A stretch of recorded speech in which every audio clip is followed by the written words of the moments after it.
Let me just say, if you haven't been keeping up to date with the anime, the Faraway Paladin, it's in its second season, and boy, is it still one of Isekai's best. I mean, I was saying it all throughout season 1, and I wasn't alone.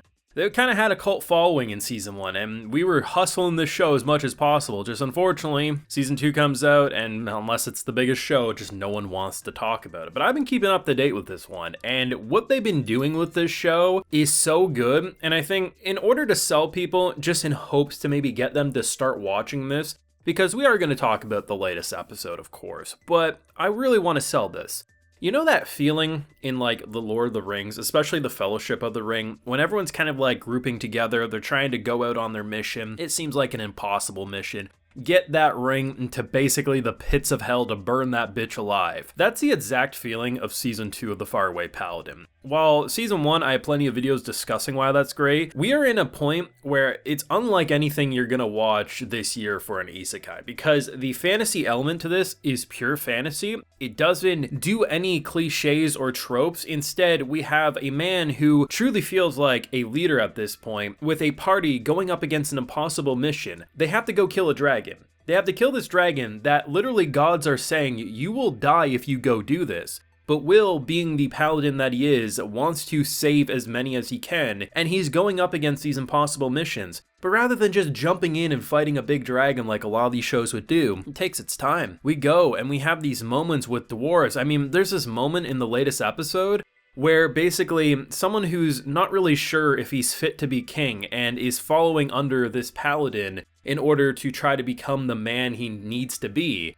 gets to let a group of dwarven soldiers finally rest in peace. Even though all's lost, he gives them this hope, and it's just like, these are the powerful moments that make this such a great show, and goddamn does it deserve more attention than it's getting. Now, I do have full live reactions to every episode of season 2 over on my Patreon. I know I haven't been talking about it much this season. I did the first couple of episodes, but there just wasn't a lot of demand. I do keep up to date with this one every single week over there, no matter what, but I thought, given with where the show's at right now, I thought it was worth doing an extra video just because shit be hitting the fan, and it's exciting if not terrifying. So by the end of episode 9 of season 2, we end up with the dragon. So yeah, I think next week is going to be pretty insane, all things considered. But what I really appreciate is how they don't just jump into this moment. And I think a lot of shows, whether or not the source material does it one way or not, a lot of times anime will just condense it because most fans want to see the big fight. They'll say like, okay, yeah, sure, maybe we'll have like the fight with the general, but a lot of stuff will get skimmed down on. But instead, we're just walking through this hallway for like a few minutes, and it's like, okay, they're not being poisoned because they have like a spell to help protect them. That's all well and good, but it's just the atmosphere and constantly that almost Fellowship of the Ring vibes. And I say that with like the highest compliments. Like, those are my favorite movies, and I love the books, right? But just the idea of something feeling so reminiscent to Lord of the Rings and just that impossible adventure, but the bonds that just force you to keep on trying no matter what. We have some new characters, especially with the dwarves, but most importantly, the party that we've built with Will and Menel and everyone, it just feels like it's so good.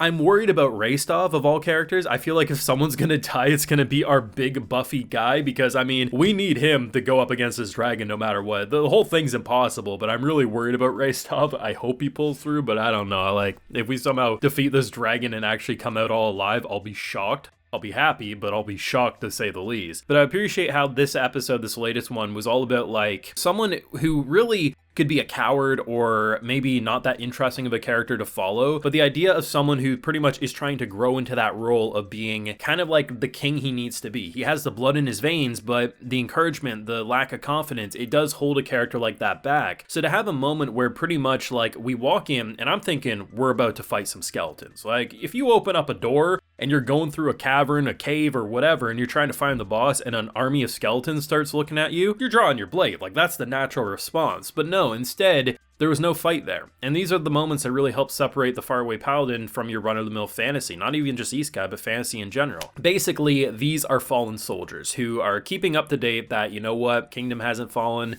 our mission hasn't, no matter what, day in and day out. Like, they've literally rotted away, but their mission drives them to continue. And both of the dwarves in our party are just heartbroken by this, right? Because who's going to tell them that all has been lost and it's time for you to move on? And the way that our boy did it, and just how, you know, this is the first moment that really made him feel like a king. Not that I thought he was a weak and pathetic character, but he still had a long way to go, I thought. And the way his VA I was like, man, this dude could tell me to go fight a dragon and I'd probably listen to him, just given the confidence that he was radiating. And the way he allowed them to say, listen, things were lost, but it's okay. It's time for you to rest. I'm carrying on that legacy. We will rebuild, but it's time for your mission to end. And it was such a beautiful and powerful moment. And even though Will says, like, you know, we lost some time, this isn't good, we had to do this, right? Like, it was the right thing to do. And I think it was just such a great moment. And then when we got the actual fight of the episode, which honestly, I'm not sure if I'm the only one who felt like that reminded me of Coctus or whatever his name is from Overlord.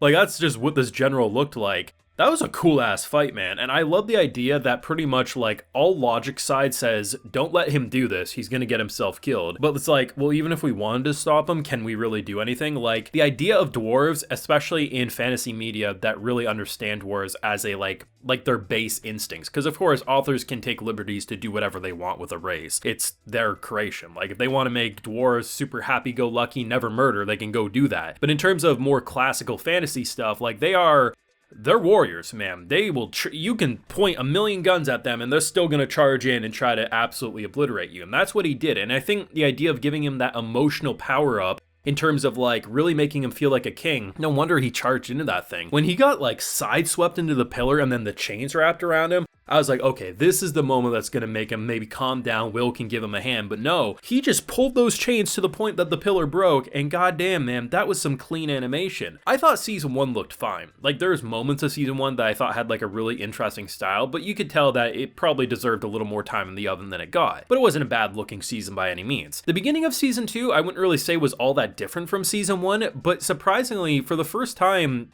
I would say in a while, I actually think a show is getting better looking as the episodes go on, which you normally don't say, because usually the longer episodes are being released, you know, the tighter the production is.